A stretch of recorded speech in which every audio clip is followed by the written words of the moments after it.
최근에 인터넷 강의를 하나 들었는데요. 그 강의 제목이 뭘 해도 행복한 사람과 불만인 사람의 말버릇, 이렇게 되어 있었습니다. 그리고 그 강의에 대한 그 부연 설명을 한 글을 제가 또 읽었더니 이런 내용입니다. 뭘 해도 긍정적이고 행복한 사람들이 있지요. 옆에 있는 것만으로도 긍정 에너지를 퍼뜨리는 사람들. 그런가 하면 반면에 뭘 해도 불평불만이 끊이질 않는 사람들이 있습니다. 이러한 사람들은 어떤 말을 자주 쓸까요? 그리고 이렇게 질문합니다. 여러분은 어느 쪽에 가까우신가요? 뭘 해도 행복한 사람과 뭘 해도 불만인 사람. 이게 되게 흥미로웠습니다. 그래서 그 내용을 제가 이제 들어보니까 뭘 해도 행복한 사람들에게는 그 독특한 말 습관이 있더라는 겁니다. 예를 들어서 이제 이 뭘 해도 행복한 사람들에게 이런 사람들이 잘하는 말이 있는데 제일 첫 번째로 나온 게 이런 말을 잘한대요. 방법이 있을 거야. 이게 예상하지 못했던 어떤 어려운 일을 만나고 또 당황스러운 일을 겪을 때 그것 때문에 포기하지 않는 거라는 거예요. 그래서 방법이 있을 거야. 이런 말을 참 자주 한답니다. 또 뭘 해도 행복한 사람들이 잘 쓰는 말이 또 이런 말이랍니다. 지금은 힘들어도 긍정적인 어떤 의미가 있을 거야. 코로나19 때문에 많이 힘들고 어려웠지만 그럼에도 불구하고 이 코로나19 때문에 우리에게 유익했던 것도 많을 거야. 그거를 찾아내는 거, 이게 뭘 해도 행복한 사람들의 어느 습관이라는 겁니다. 그런가 하면 또 이런 말도 자주 한답니다. 이만하길 다행이다. 아무리 절망적인 어떤 일을 만나도 안 죽었으면 됐지. 이만하길 다행이야. 사실 저도 정말 어떤 경우에도 저는 또 행복한 사람이 되고 싶거든요. 또 저는 또 목회자니까요. 저도 애를 좀 씁니다. 제가 이제 차를 몰고 가다가 어떤 기분 나쁜 일을 당하거나 무슨 타이어가 펑크가 나거나 이런 또 어떤 이상한 사람이 저를 그냥 괴롭히는 일이 있거나 가끔 그런 일이 있을 때 제가 혼자 독백하는 말이 있습니다. 저 혼자서 이렇게 말합니다. 어떤 어려운 일을 당했더라도 저는 이렇게 말합니다. 사고만 나지 않으면 어떤 일로 다 괜찮아. 제가 저에게 이렇게 독백을 해요. 그 사고만 안 나면 이것보다 더 어려운 일이라도 다 괜찮은 일이야. 제가 왜 그렇게 혼자서 독백을 할까요? 저도 어떤 경우에도 뭘 해도 행복한 사람이 되고 싶거든요. 그런가 하면은 반대로 뭘 해도 불평불만이 많은 사람들에게도 특징이 있는데요. 복잡한 거 여기 부정적인 말들 많이 하고 싶지 않고요. 제 눈에 딱 뜨였던 하나가 있었는데 뭘 해도 불평불만이 많은 사람들에게 이런 특징이 있대요. 해석의 왜곡성. 그들의 특징이 해석의 왜곡성을 가졌다.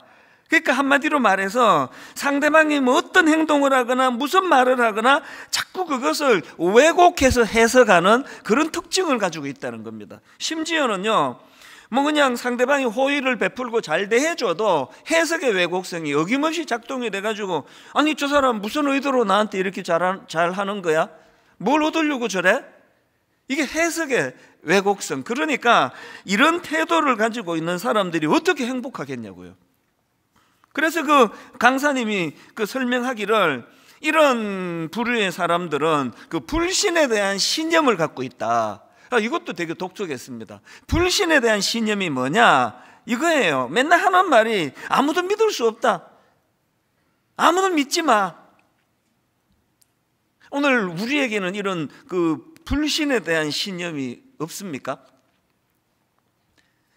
제가 오늘 설교를 준비하다가 이 강의가 생각났던 거는 바로 오늘 본문의 상황이 이제 어떻게 생각하고 어떻게 해석하고 어떻게 판단하느냐에 따라서 인생이 달라질 수 있는 것, 이 점에서 좀 강의 생각을 나게 만드는 부분이 있었기 때문입니다. 오늘 본문 말씀의 배경이 이렇습니다. 지금 남유다 백성들이 나라가 망해버렸잖아요. 그래서 당시 강대국이었던 바벨론에 포로로 지금 끌려가 있는 상태입니다. 여러분, 그 남의 나라에 포로로 잡혀간 그 포로들에게 뭐 유일한 희망이 있다면 다시 이제 집으로 돌아가는 거 아닙니까? 뭐 빨리빨리 해방이 돼가지고 나는 이제 다시 고향으로 돌아가고 싶어. 이게 모든 포로들이 갖고 있는 희망사항인데요, 여러분, 그때나 지금이나 가짜 목사나 또 거짓 선지자나 행태가 똑같아요. 하나님의 말씀을 전하는 게 아니라 사람들이 듣고 싶어하는 말을 전하는 거, 이게 그 당시에 가짜 선지자들이 나타나서 했던 짓입니다. 그 대표적인 사람이 하나냐라는 선지자인데요, 그 하나냐가 어떤 거짓 예언을 하느냐, 예레미야 28장 11절입니다.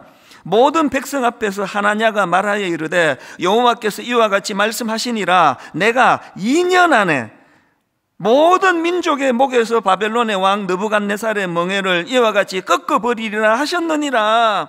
하나님 이런 말씀하신 적 없거든요.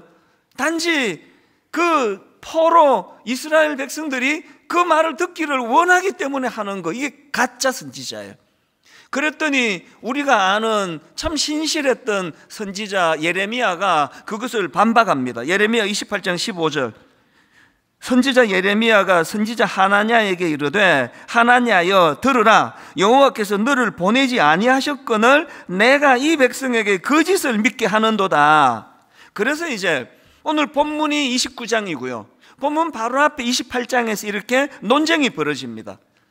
여러분, 백성들 입장에서, 포로로 잡혀간 그들 입장에서 누구 말을 믿고 싶겠습니까? 당연히 하나냐의 말을 믿고 싶은 거죠. 그래서 여러분 아시지만 이 예레미야 선지자는요, 엄청나게 핍박을 많이 받은 선지자로 유명합니다. 오죽하면 뭐 눈물의 선지자라는 그런 별명이 있었겠냐고요. 그런데요, 이런 논쟁이 있고 난 바로 그 다음에 이제 오늘 본문에서 하나님께서 누구 손을 들어주느냐, 청천벽력 같은 말씀을 하십니다. 그 백성들 입장에서. 그 말씀이 예레미야 29장 10절입니다. 오늘 본문 바로 앞에 있는 10절인데요, 여호와께서 이와 같이 말씀하시니라, 바벨론에서 70년이 차면, 2년을 기대하고 있는 그들에게 70년이 차면 내가 너희를 돌보고 나의 선한 말을 너희에게 성취하여 너희를 이곳으로 돌아오게 하리라. 이게 백성들에게 이거는 뭐 절망적인 청천벽력 같은 이야기예요. 아니 지금 2년 뒤에 우리가 풀려난다고 기대하고 있던 백성들 입장에서 이 70년은요 뭐 상상을 초월하는 말 아닙니까? 이게 도저히 수용하기가 어려운 말씀인데요, 하나님은 거기다가 또 더 이상한 말 하나를 덧붙이세요. 그게 오늘 본문입니다. 오늘 본문 11절을 보십시오. 여호와의 말씀이니라, 너희를 향한 나의 생각을 내가 아나니 평안이요 재앙이 아니니라, 너희에게 미래와 희망을 주는 것이니라. 이 수용이 되겠습니까? 진짜 우리에게 평안을 주기 원하신다면, 아니 진짜 우리에게 미래와 희망을 주기 원하신다면 하나냐의 예언대로 그거 성취시켜 주셔야 되는 거 아니냐고요. 아니 무슨 70년이나 묶어두겠다고 하시면서 이게 어떻게 희망이냐고. 도저히 이해가 안 되는 이런 참 거부감 가는 하나님 말씀이 지금 선포가 되는데요, 이게 왜 심각하냐 하면은 이건 오늘 예수 잘 믿는 우리에게도 자주자주 일어나는 일이에요. 전혀 수용하기가 어렵고 전혀 납득이 안 되는 그런 방식으로 일하시는 하나님.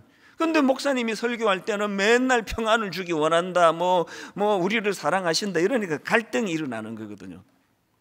그래서 저는 오늘 이 본문 말씀을 가지고 우리 생각과는 너무나 다르게 일하시는 하나님 때문에 갈등하는 것이 이 땅에서의 삶이라면, 그럼에도 불구하고 어떻게 우리는 여전히 행복한 삶을 살아갈 수 있는가, 이거를 오늘 좀 다루려고 하는데요, 제가 본문을 묵상하면서 우리 모두가 다 행복한 삶을 살기 위해서 어떤 대안을 가지고 있어야 되느냐, 이 대안 몇 가지를 오늘 좀 나누어 보려고 합니다.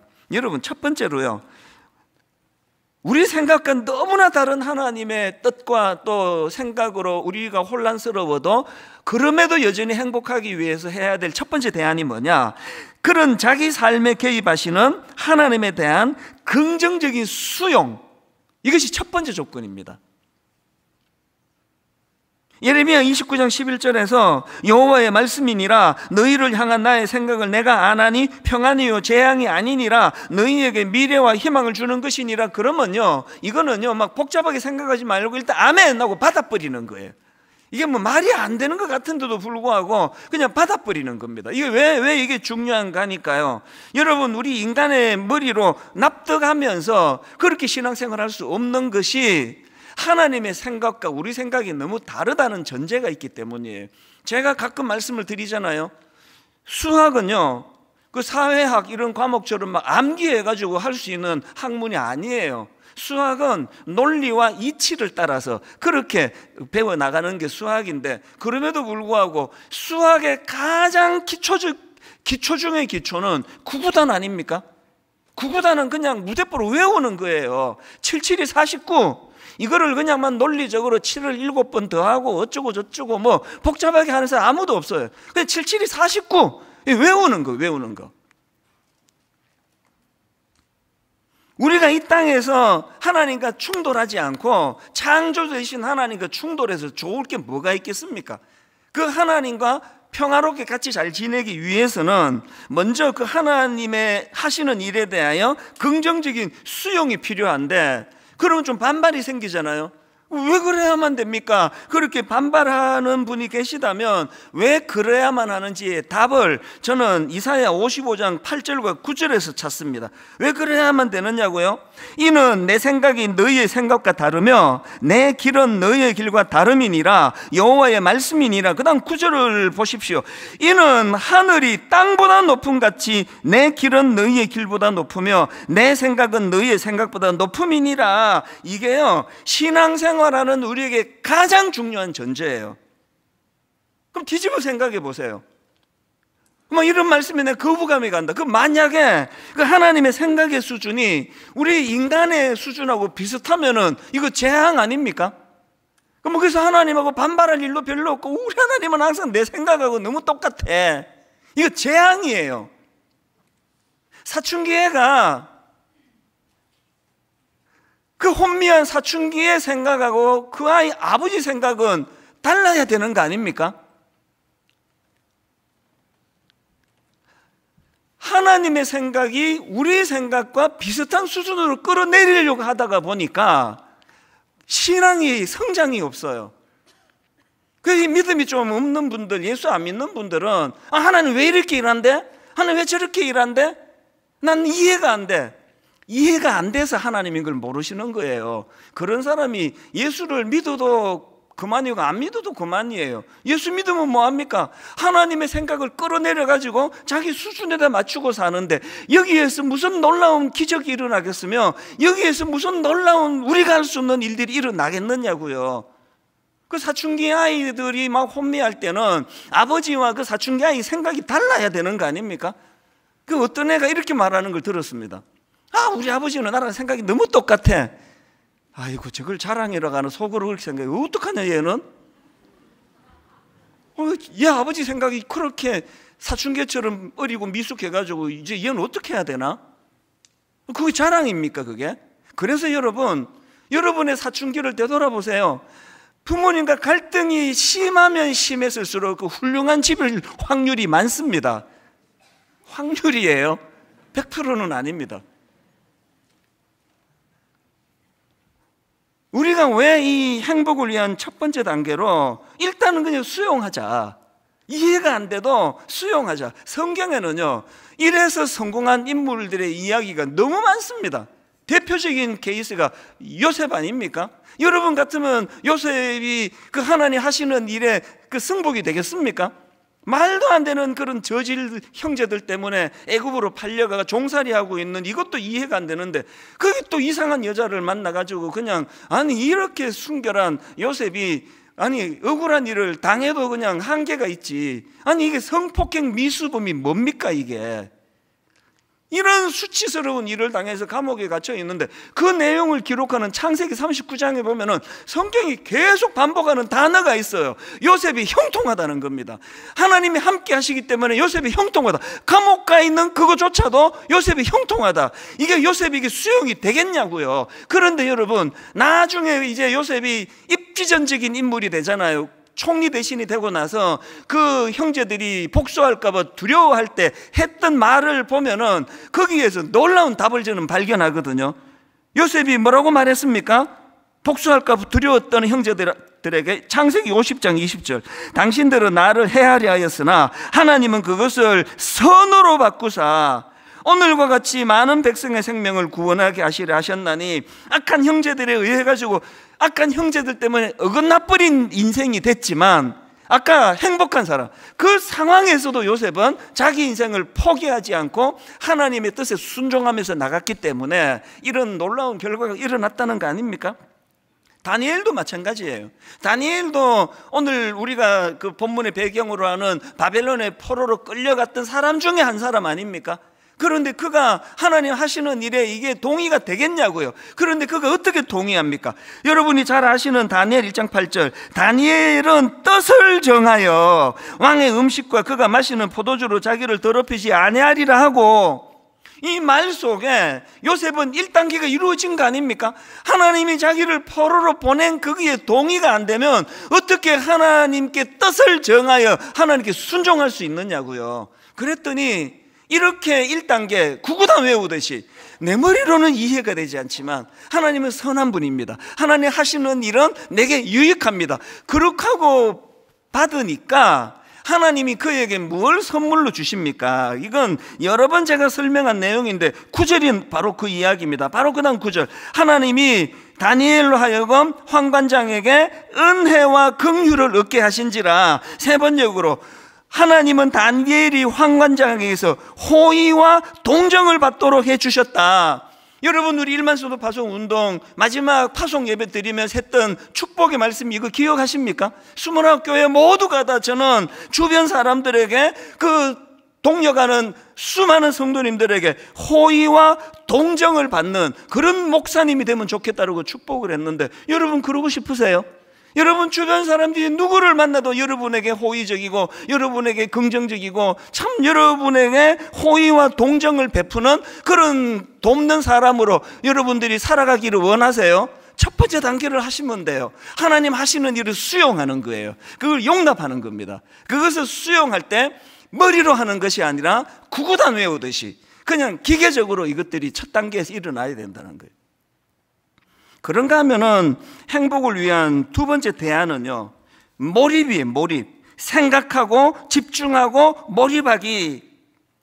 사실 이 두 번째 대지 그 제목은요, 최근에 읽은 책 제목에서 그대로 따왔습니다. 제가 몰입이라는 책을 읽었는데요, 이 책의 부제가 생각하고 집중하고 몰입하라예요. 한마디로 말해서 좀 깊이 생각하라는 겁니다. 이건요, 예수 믿는 우리 모두에게 주시는 메시지라고 생각을 합니다. 깊이 생각해야 돼요. 하나님에 대해서, 하나님의 뜻에 대해서. 왜 몰입하고 생각하고 집중하며 깊이 생각해야 됩니까? 아까 말씀드렸잖아요. 하나님의 생각이 우리 생각과 다르시기 때문에, 하나님의 생각이 우리의 생각보다 더 깊으시기 때문에 묵상해야 돼요. 여러분 그 중학교 동창 만나가지고 어디 가서 뭐 밥 한 끼 하고 커피 한 잔 마시고 집에 와서 그 친구가 했던 말 막 메모했다가 이거를 묵상하고 생각하고, 아, 이 친구가 이렇게 말씀하셨지, 그런 사람 없잖아요. 우리 여자분들을 만나면 난 너무 부러워요. 막 저 커피숍에서 만나면 막 얼마나 행복하게 대화를 많이 나누는데요. 그렇게 끝 아닙니까? 그 집에 가가지고 그날 동창들과 나눈 대화를 녹음했다가 다시 들으면서 묵상하는 분 계세요? 별로 없을걸요? 왜 그렇습니까? 동창생끼리 만났더니 수준이 비슷해요. 뭐 내 수준이나 지 수준이나. 그래서 묵상할 게 별로 없습니다. 그런데 신앙생활은 왜 몰입해야 된다고요? 왜 신앙생활은 생각하고 집중하고 몰입해야 되는가 하니까, 다시 읽어드릴게요. 이는 내 생각이 너희의 생각과 다르며 내 길은 너희의 길과 다름이니라. 이는 하늘이 땅보다 높음 같이 내 길은 너희의 길보다 높으며 내 생각은 너희의 생각보다 높음이니라. 신앙 성장하고 싶으세요? 묵상하셔야 돼요. 기독교는요, 이벤트의 종교가 아닙니다. 분당 우리 교회 20년 동안 여러분, 우리 교회가 여러분들 동원해가지고 무슨 뭐 잠실 체육관에서 무슨 이벤트하고 행사하는 거 보셨습니까? 한 번도 한 적이 없습니다. 왜 그렇습니까? 자꾸 그런 대형 행사를 교회가 기획하면은 우리 부교역자들은 그 행사에 동원이 돼가지고 성도들이 신방을 못 하잖아요. 성도들의 기도 제목을 못 나누잖아요.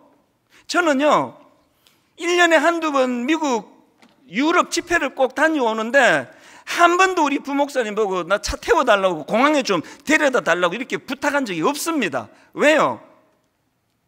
지금 우리 목사님들은 성도들 신방하고 그들 마음을 헤아려 줘야 되고 그들이 깊이 주님을 묵상하도록 그 일에 집중해야 되는데 자꾸 내가 내 개인적인 일로 풀러내면 되겠냐고요. 그래서 제가 연합회 일을 안 하잖아요. 기독교는 이벤트의 종교가 아닙니다. 기독교는 묵상의 종교예요. 얼마나 깊이 묵상하느냐, 얼마나 몰입하며 주님을 생각하느냐. 그래서 그 제가 구입했던 몰입이라는 책 목차에 보니까 이런 목차가 있더라고요. Work hard에서 think hard로 생각을 이동하라. Work hard, 열심히 일하는 것도 중요하지만 일을 열심히 하되 think hard, 좀 생각하면서 일하라는 그거 아닙니까? 예수 잘 믿으시는 거 좋은데요, 생각하면서 믿어야 돼요. 여러분 진짜 생각 좀 하셔야 돼요. 제가 설교하면 다 받으시면 안 돼요. 인간이에요. 실수 많이 합니다. 잘못 전할 때 많습니다. 여러분이 설교를 무조건 맹목적으로 받으시면 안 되고 눈 부릅뜨고 저게 저 틀린 말 하나 옳은 말 하나 지켜보셔야 돼요. 그리고 뭔가 제가 일부 예배가 끝나면 오늘도 그랬고 우리 교역자들이 엄청 많이 저에게 조언을 해줘요. 목사님 그런 표현이 괜찮습니까? 나 무서워요.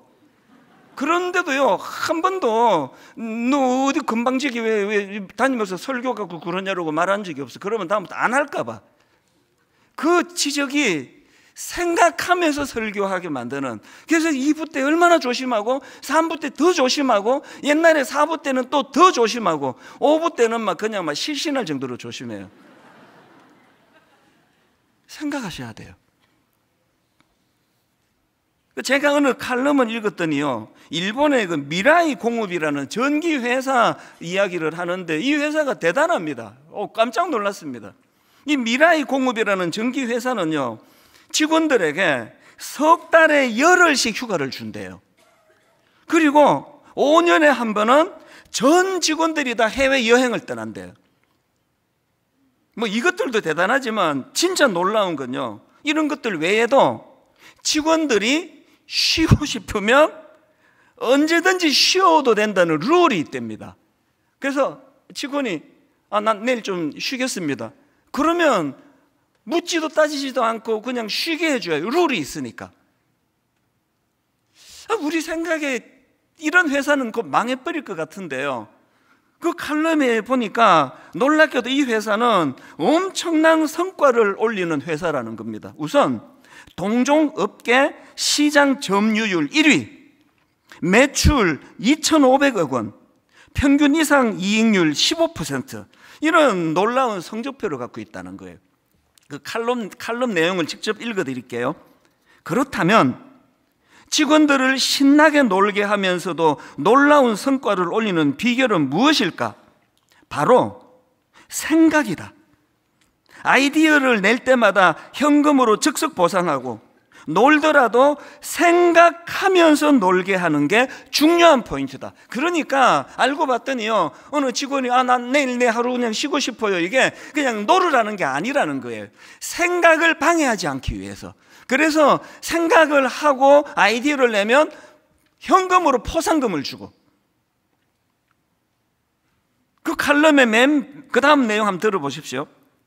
이 회사의 슬로건은 항상 생각한다.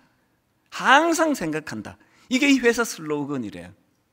분당 우리 교회 슬로건 이렇게 고치고 싶은 마음입니다. 함께 울고 함께 웃는 우리 교회가 너무 아까워가지고 이거를 내가 없애지는 못하겠지만 그 다음에 우리가 정말 함께 생각하는 교회, 항상 생각하는 교회, 예수님을 몰두하는 교회, 예수님께 집중하며 생각하는 교회. 그 몰입이라는 책을 쓴 저자가 그 또 다른 책을 썼는데요, 그 책 제목이 Slow Thinking이에요. 근데 이제 우리말로는 그 발음이 안 되니까 Slow Thinking이라는 제목의 책이 있는데요, 뭐 비슷한 내용을 다루고 있습니다. 근데 제가 그 책을 딱 구입하고 제일 먼저 눈에 띄었던 게 띠지예요. 이 겉장에 이렇게 띠지가 있는데요, 그거를 내가 떼버려가지고 이게 없어졌어. 내가 너무 아쉽게 생각해요.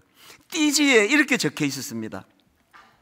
1분밖에 생각할 줄 모르면 1분 걸려 해결할 문제밖에 못 푼다. 이게 저에게 엄청 도전이 됐습니다. 1분밖에 생각할 줄 모르면 1분짜리 문제 해결밖에 못 한다는 거예요.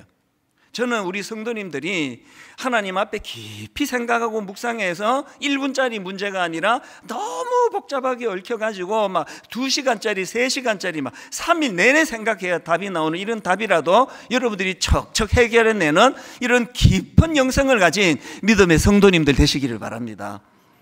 그래서 여러분 성경에 보면요, 그 생각 좀 해라, 묵상해라, 이런 말씀이 꽤 많이 나옵니다. 그 중에 여러분 우리가 생각해야 될 것 중에 가장 중요한 생각이 히브리서 3장 1절에 나오지 않습니까? 그러므로 함께 하늘의 부르심을 받은 거룩한 형제들아, 우리가 믿는 도리의 사도시며 대제사장이신 예수를 깊이 생각하라.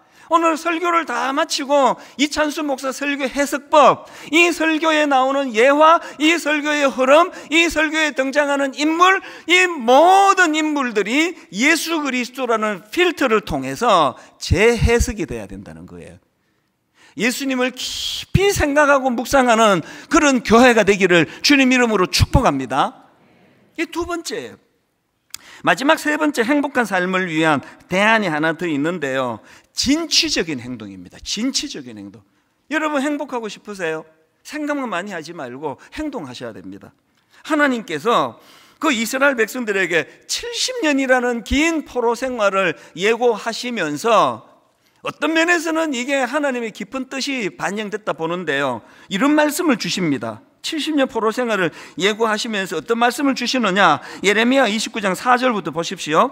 만군의 여호와 이스라엘의 하나님께서 예루살렘에서 바벨론으로 사로잡혀 가게 한 모든 포로에게 이와 같이 말씀하시니라. 너희는 집을 짓고 거기에 살며 텃밭을 만들고 그 열매를 먹어라. 아내를 맞이하여 자녀를 낳으며 너희 아들이 아내를 맞이하며 너희 딸이 남편을 맞아 그들로 자녀를 낳게 하여 너희가 어디에서? 거기에서 번성하고 줄어들지 아니하게 하라. 그 다음 7절이 가장 핵심 구절이에요. 너희는 내가 사로잡혀 가게 한 그 성읍의 평안을 구하고 그를 위하여 여호와께 기도하라. 이는 그 성읍이 평안함으로 너희도 평안할 것임이니라.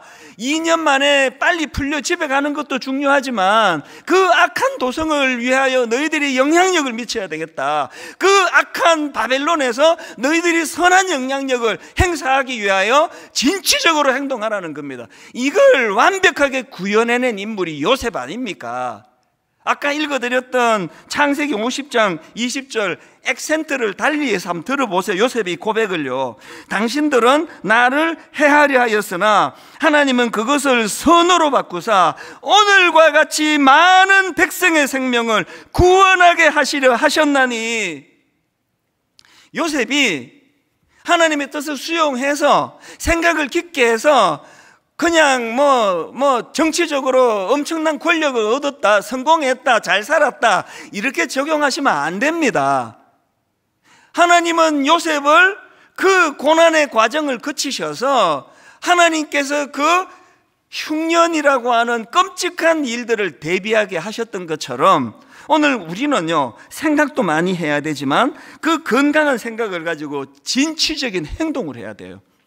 자꾸 편한 것만 찾는 것이 신앙이 아닙니다. 그래서 저는 이 11절 말씀을 정말 여러분 마음에 새기면 좋겠습니다. 여호와의 말씀이니라. 너희를 향한 나의 생각을 내가 아나니 평안이요 재앙이 아니니라. 너희에게 미래와 희망을 주는 것이니라. 이 말씀을 구구단 외우듯이 믿음으로 수용하시기를 바랍니다. 이 말씀을 수용하시고 이 두 번째 단계로 깊이 묵상하시는 거예요. 내가 왜 하나님 말씀에 순종하는 것이 내게 행복인가? 그 건강한 생각이 자리를 잡고 있으면 그때부터 움직이셔야 됩니다. 진취적으로 행동하셔야 됩니다. 오늘 청년주일입니다. 공교롭게도 어제 저녁에 이태원에서 너무나 가슴 아픈 불행한 사고가 일어났습니다. 기사를 보니까 피해자 대부분이 10대와 20대래요. 오늘 청년주의를 하루 앞두고 이 가슴 아픈 이 사건을 우리가 접하면서 정말 할 일이 많은 나라, 우리 청년들이 더 이상 혼란을 겪지 않도록 여러분, 이런 슬픔을 당한 우리 가족들을 위해서 기도하셔야 되고요, 이 땅에 다시는 이런 불행한 일이 일어나지 않도록 우리가 뭘 해야 되는가, 우리 젊은이들에게 뭘 가르쳐야 되는가. 오늘 우리 청년주일에 우리가 너무 미안해요. 교회가 제대로 가르치지를 못하고, 교회가 가치관에 뚜렷한 정립을 잘 시켜주지 못해서 이 세상이 너무너무 혼란한데, 분당 우리 교회 오늘 제가 다시 한번 주님 이름으로 약속합니다. 우리 어른들이 지금 기초 다지기 중에 있잖아요. 말씀 묵상하고 기도하고 예배에 집중하고 기초를 잘 다진 그 열매가 다음 세대 살리는데 다 투입되기를 원합니다. 진짜 우리 다음 세대를 살려야 돼요. 이런 불행이 또 일어나지 않기를 원합니다. 오늘은 청년주일이기 때문에 이 설교의 결론을 우리 청년 한 분을 직접 모셔서, 직접 불러서 그들의 기도 제목, 그들의 간증을 듣는 것으로 오늘 이 설교를 저는 마무리하기를 원합니다. 우리 청년부의 전유라 자매, 아까 우리 1부 때, 2부 때 각각 우리 대학생들이 나와서 너무 가슴 뭉클한 그런 그 고뇌와 아픔과 기도 제목을 나누어 줬는데요, 이제 홈페이지에 이 세 분의 그 간증을 다 올릴 거예요. 다 들어보고 기도 제목으로 삼으셔야 됩니다. 이 시간 우리 전유라 자매 나와서 하나님 앞에 또 우리 어른들에게 기도 제목 겸 이제 간증을 하게 될 것입니다. 우리 큰 박수로 우리 자매를 좀 초대해 주시면 감사하겠습니다.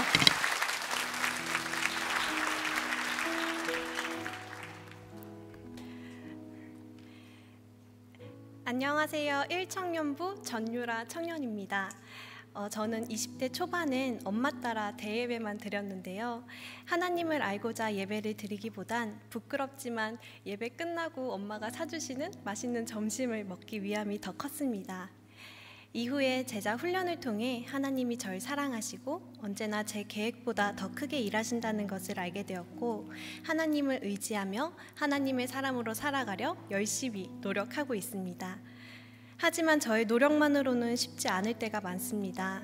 하나님을 만나기 이전의 삶의 흔적들이 그 노력들을 방해하곤 합니다.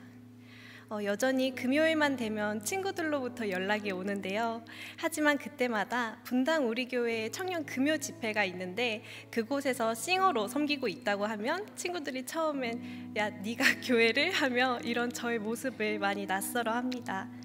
지금도 종종 이쯤 되면 유라가 놀고 싶을 때가 됐는데 하며 한 번씩 문을 두드리는 친구들이 있지만, 이런 과정이 반복되다 보니 이전보다 확실히 문을 두드리는 횟수도 줄고 언제 한번 교회에 오겠다며 장난 반 진심 반으로 말해주는 친구들도 생기게 되었습니다.